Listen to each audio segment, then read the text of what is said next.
Epilepsy. Not all seizures look the same. Zoe is not drunk and she hasn't taken recreational drugs. There are 600,000 people in the UK with epilepsy. That's one person in every 103. And there are at least 40 different seizure types. It's possible for people to have more than one seizure type. The most common seizure is called a tonic-clonic seizure. This is where the person loses consciousness and falls to the ground convulsing. About 60% of people with epilepsy have this type of seizure. The second most common type of seizure is a focal or partial seizure. Zoe is having a focal seizure. This may involve altered consciousness. It's much more difficult to recognise than the tonic-clonic one. About 20% of people with epilepsy have this type of seizure. The first aid required for these seizure types is different. This film will show you how to recognise both types of seizures, what can sometimes happen during or after a seizure, and the appropriate first aid. Focal seizures. In the last film, we saw Zoe having a focal seizure. Zoe hadn't yet felt able to tell her friends about her epilepsy, so they didn't understand what was happening. A focal seizure is when a small part of the brain is affected. The person doesn't convulse and may be able to walk, but may not be aware of what's going on around them.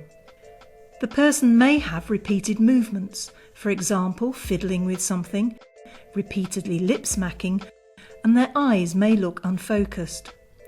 They are often unable to respond to questions or instructions. Somebody who's having a complex partial seizure may actually look like they're under the influence of alcohol or drugs, and their behaviour will be slightly bizarre and slightly confusing. But there are a number of ways of trying to recognise a partial or complex partial seizure, and that is that there are what we call stereotypical behaviours. So, for example, a patient might start to rub their fingers along a piece of cloth. They might make smacking noises like this. They will look a little bit confused. They might also respond to verbal communication, but the reality is that they are actually in a state of impaired consciousness. So they won't be aware of what's happening around them. Zoe doesn't understand what's happening. She is frightened and her instinct is to protect herself. But she is seen as being aggressive and is now in danger of being arrested. Often some people appear to be aggressive following a seizure. I think this is clearly not the case. What is happening is that during a seizure, the individual is confused. They're confused because their brain is not functioning as it ought to be. Zoe's seizures usually last for a few minutes, but some people have focal seizures which can last for hours, and even when a seizure finishes, some people can remain in a state of confusion for much longer. This can happen after a focal or tonic-clonic seizure. Ben has woken feeling unwell, but he has to sign on today. As he arrives at the job centre, he has a focal seizure. So he doesn't hear his name being called. Ben Scott? Ben? Ben Scott? Ben Scott? Ben? Ben Scott? After a few minutes, the seizure finishes, but he is still feeling very confused.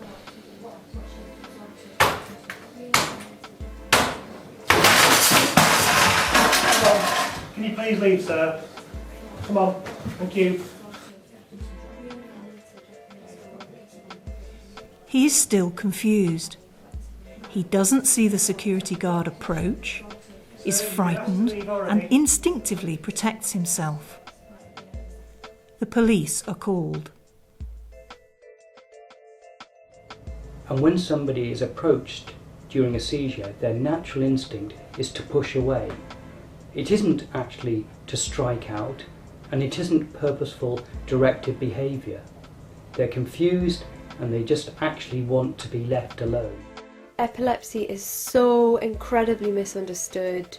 When I have a focal seizure, majority of mine are at night time, but the daytime ones, quite often I have a warning about this and I can feel a bit dizzy and I feel like a bit of a sickness coming on.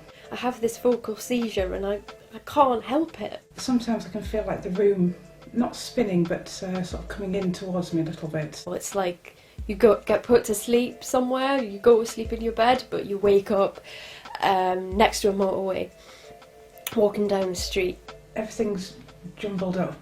And your mind is confused and you're very fearful and you don't trust. Afterwards, I'm still feeling extremely confused and dazed and still wondering where I am. It's so important in epilepsy that you let it play out. And then when it stops, it'll calm down naturally. I've no idea if I respond to people that are with me.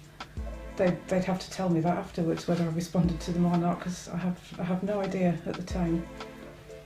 I think at the beginning of a seizure like that, I do know there's somebody there, but I don't think I'm able to speak to them or hear what they're saying to me. I'm not in control of that at that stage.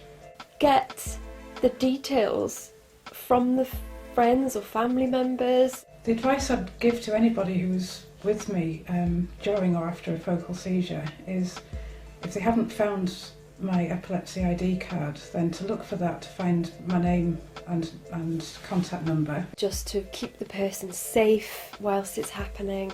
Tell me who I am, what's just happened, where I am, and how long I've been out of it. Because you've had a lapse, you've had a time when you can't really remember, and that's really, really worrying, and that can be very difficult. Recovery after a seizure isn't just taken as the first 5, 10, 15 minutes. It can often take a few hours or even days.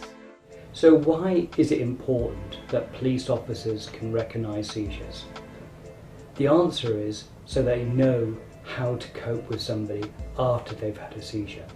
So that they know that the worst thing you can do is to try and restrain somebody during a seizure and expect them to behave normally after a seizure. I think it's important that police officers, along with the general public, understand the nature of epilepsy and that they can recognise seizure types. It's going to be in their interest, and obviously in the public's interest, if they can identify the difference between a complex partial seizure and somebody who's under the influence of alcohol or drugs. Obviously, your response to both situations is going to be completely different. Most patients with epilepsy, if they're looked after during a seizure and after a seizure, will actually recover fairly soon and they won't present a problem. Here are some things that may help you to recognise a focal seizure. Does the person smell of alcohol? Is there anyone with them that you can ask if they have a history of seizures? Can you see medical ID on them? If the answer to these questions is no, then ask yourself the following questions. Does the person seem confused? Are they unresponsive? Are they making repeated actions, such as chewing, crying out, or plucking at their clothes? Are they wandering off without knowing where they are going or what they are doing? Are they calmer if no one is physically close to them? If the answer to any or most of these questions is yes, it is very possible the person is having a focal seizure. First aid for a focal seizure. Speak to the person and be calmly reassuring. Gently lead the person to safety, don't force or restrain them. Let the seizure run its course. Stay with them until their recovery is complete. Explain anything they may have missed. Don't act in a way that may frighten them. Don't assume they're aware of their actions.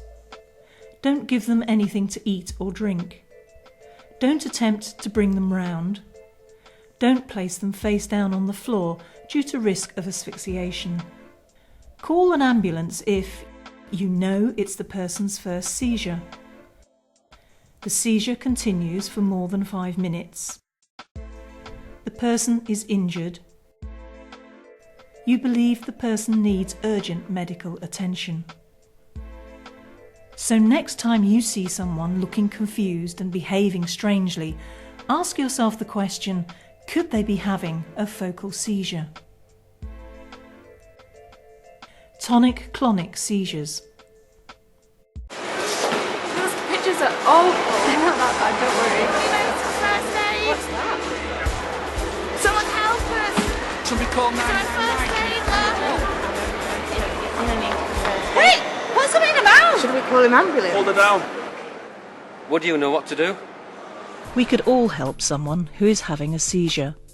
During a tonic-clonic seizure, the person goes stiff, loses consciousness, falls to the floor and begins to jerk or convulse. They may look a little blue around their mouth from irregular breathing. Don't panic, just take the appropriate action. Assess the situation. Are they in danger of injuring themselves? Remove any nearby objects that could cause injury. Cushion their head to protect them from head injury. Check the time. If the seizure lasts longer than 5 minutes, you should call an ambulance. Look for a medical bracelet or ID card. It may give you information about the person's seizures and what to do. Once the seizure is over, put them on their side in the recovery position.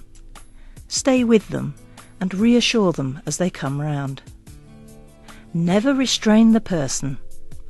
Put something in their mouth or try to give them food or drink. It's not always necessary to call for medical assistance. Call an ambulance if you know it is a person's first seizure. The seizure lasts for more than 5 minutes. One seizure appears to follow another without the person gaining consciousness in between. The person is injured. You believe the person needs urgent medical attention.